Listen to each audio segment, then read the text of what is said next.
Pwede ko na ibaba yung pa ko. Hindi ko na gamitin yung preno. Ayan, okay? Ayan, hindi na ako kinakaba. Nakakaba pagka yung sampalang eh, nakakatakot nila, di ba? So ito, pag ganito, clutch. Again, mastery of control, friction zone na pinaka-dulo lang. Okay, pinaka-dulo lang. Ayan o. Pinaka-dulo lang. Huwag mong hilahin basta.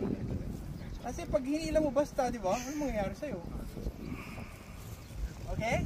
So ngayon, all of you, gagawin nyo to.